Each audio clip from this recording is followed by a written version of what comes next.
Wesh les amis, alors dans cette vidéo on va parler enfin d'Emmanuel Macron. Alors on peut absolument toujours pas parler de son programme puisqu'il sort le 2 mars et qu'il n'en sort que des bribes souvent incohérentes entre elles, mais on peut se demander qui il est. Qui est ce type? Alors beaucoup de gens ont entendu parler de son passage par la banque Rothschild, certains ont entendu parler de l'ENA, mais nous on avait envie de rentrer en profondeur dans ce qu'était son parcours. Comment ça se fait qu'un jeune peut-être brillant se retrouve si haut, si vite?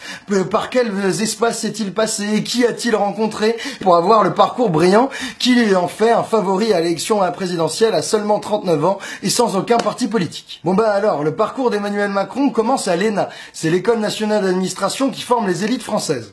À l'ENA, il a la chance de sortir tout en haut et d'entrer à l'inspection des finances. L'inspection des finances, c'est un des corps les plus prestigieux de l'ENA. Et là-bas, il se retrouve couvé par Jean-Pierre Jouyet, qui est le chef des inspecteurs des finances et qui a Macron à la bonne.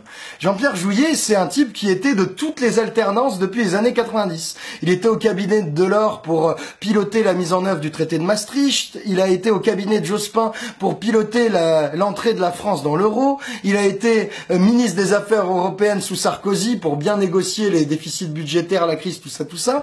Et il a fini par être secrétaire général de l'Élysée à la fin de la présidence de François Hollande.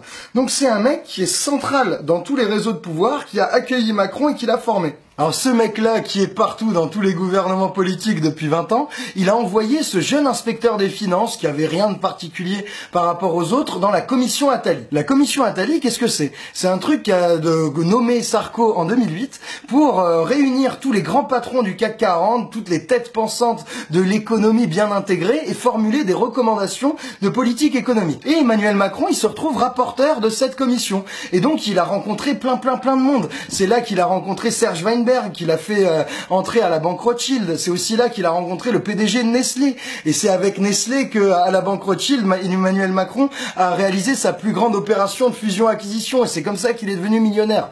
Donc on voit que ce passage de Jouyet à Attali, qui a amené Macron à la commission Attali, bah, ça a permis à Macron de se faire un solide réseau dans la place financière française, de prendre ses galons de politique économique, parce que évidemment la commission Attali, elle a recommandé tous les trucs que recommande la Commission européenne et tous les éléments de politique économique mis en place depuis des années, moins en moins de fonctionnaires, on recule indéfiniment l'âge à la retraite, on casse le code du travail, on baisse les dépenses publiques, et ces recommandations, en plus des éternelles baisses de charges sociales, la Commission Attali, dans son rapport, elle voulait pas que ce soit mis en place pour 1 an, 2 ans ou un quinquennat. Non, tenez-vous bien, je vous le lis là. Elles devront être poursuivies avec ténacité pendant plusieurs mandats et quelles que soient les majorités. Donc chapeau les gars, on voit que si on vote, si le peuple vote comme ci ou comme ça change rien du tout. Les experts n'en ont rien à foutre, ils veulent que ce soit la même politique toujours, tout le temps, pour l'éternité. Ça c'était sous Sarkozy. Parce qu'après son passage brillant d'ailleurs à la banque d'affaires Rothschild, il y a Hollande qui est arrivé à la présidence.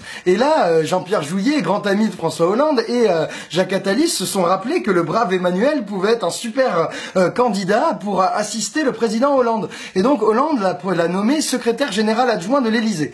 Alors ce poste, qu'est-ce que ça veut dire? Ça veut dire qu'il a accompagné, mis en œuvre et façonné énormément de mesures de politique économique du début du quinquennat de Hollande. C'est par exemple lui qui a fait le CICE, le crédit d'impôt de plusieurs dizaines de milliards d'euros sans contrepartie aux entreprises. C'est aussi lui qui a fait le pacte de responsabilité. Et Macron, au secrétariat général de l'Élysée, il se contentait pas simplement des mesures économiques. Il accompagnait aussi Hollande dans toutes les négos européennes. Donc Hollande, il avait bien confiance en lui, il avait tout bien fait, le brave Emmanuel. Et donc quand Montebourg s'est fait virer là en août 2014 du ministère de l'économie, Hollande a propulsé le jeune énarque directement à Bercy, ministre de l'économie à 36 ans. Chapeau l'artiste. Quand on voit son parcours en détail, on comprend mieux comment il a pu monter si vite et si haut en dehors de tous les partis. Ce qu'on comprend, c'est que le pouvoir, il est pas toujours là où on nous le montre. On nous montre que les jeux de pouvoir se jouent dans les primaires, dans les congrès politiques, des partis politiques, et que les débats à l'intérieur de l'UMP ou du PS règlent la question du pouvoir en France. Mais il y a un pouvoir qu'on nous montre pas. C'est le pouvoir des conseillers, des experts, de l'administration non élus, parce que ces gens-là, ils gravitent autour des dirigeants politiques,